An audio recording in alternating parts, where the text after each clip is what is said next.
Hello बच्चों।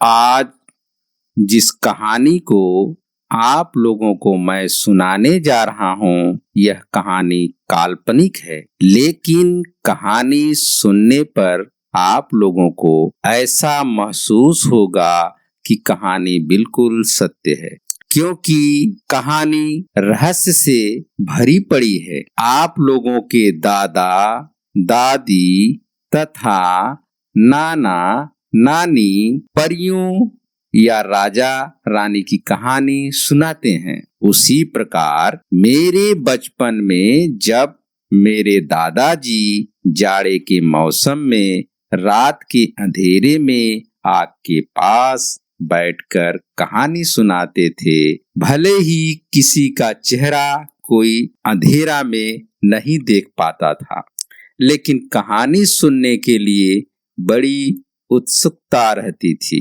उस समय प्रकाश और ठंड से सामना करने का एक ही उपाय था, वह थी आग, जिसमें पेट की आग बुझाने का एकमात्र सहारा आलू, जिसमें आलू के लिए बीच बीच में बच्चों से आपस में नोक झोंक भी हो जाया करती थी। लेकिन जैसे ही दादाजी के मुख से लाल मुनि की कहानी सुनाओ की आवाज कान में पड़ती, सबकी जुबान में ताला जैसे लग जाता, क्योंकि लाल मुनि की कहानी में कहानी के अंदर कहानी थी और दादाजी कहानी का एक दिन में केवल एक ही भाग सुनाते थे।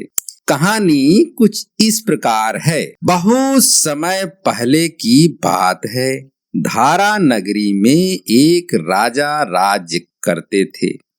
राजा बड़ा ही न्याय प्रिय, दानी और प्रजा प्रेमी था। उसके राज्य में कोई दुखी नहीं था।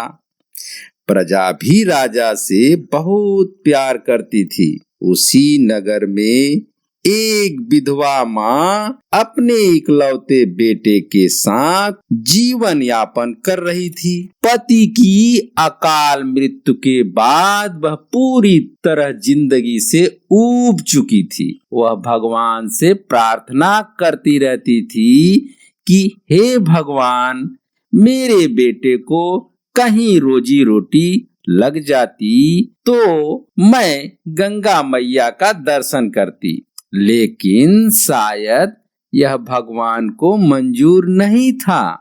एक दिन वह बहुत बीमार पड़ी और उसने बेटे को बुलाया और कहने लगी, बेटा, अब मेरा जीवन बहुत थोड़ा है, मेरी बातें ध्यान से सुनो जो तुम्हारे जीवन में बहुत उपयोगी होंगी। बेटे ने माँ का सिर सहलाते हुए बोला, कहो माँ, वो कौन सी बातें हैं? माँ ने कहा, बेटा, पहली बात तो यह है कि तुम जब भी परदेश जाना, अकेले मत जाना, किसी को साथ ले लेना।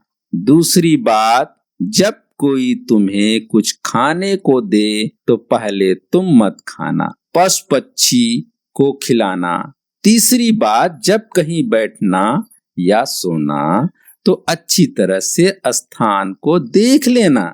चौथी बात, बहू ऐसी लाना जो रूपवान, गुणवान और शीलवान हो। इतना कहकर वह दुनिया से चल बसी।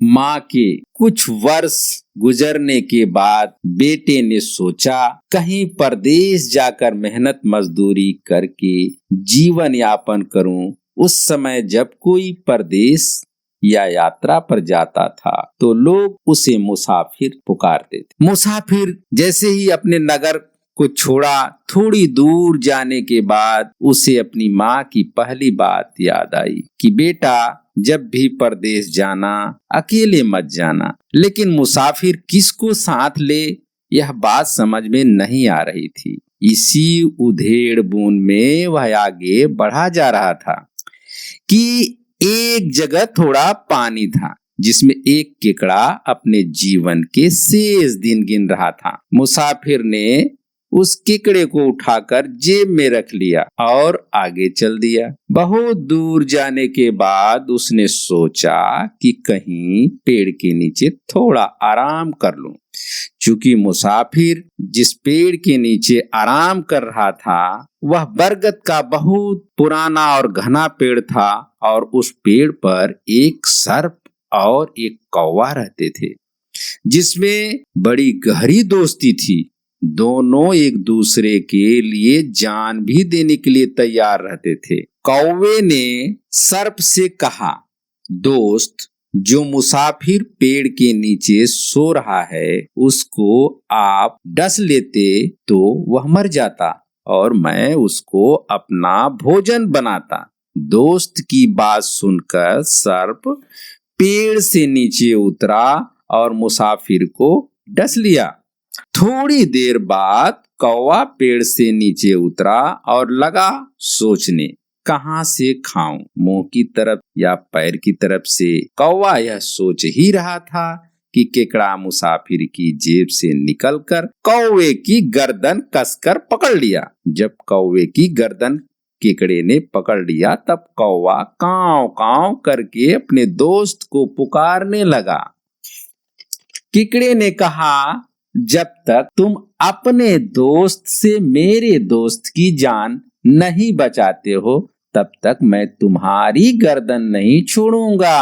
कौवा लगा सोचने, अगर मैं अपने दोस्त से मुसाफिर की जान बचाने को नहीं कहूंगा तो केकड़ा मुझे मार डालेगा। कौवा ने अपने दोस्त से कहा, मुसाफिर का विष चूस लो। दोस्त की जान खतरे में देखकर सर्प तुरंत विष चूस लिया। कुछ देर बाद मुसाफिर उठा और अंगड़ाई लेते हुए केकड़े से बोला, दोस्त, बड़ी अच्छी नींद आई। केकड़े ने कहा, दोस्त, मैं तो कहता हूँ ऐसी नींद सात दुश्मन को भी न आए। यह शब्द सुनकर मुसाफिर चौंक गया। तब केकड़े ने सारी दास्तान बताई। तब मुसाफिर ने सोचा, ओ, आज मेरे माँ की एक बात सत्य हो गई।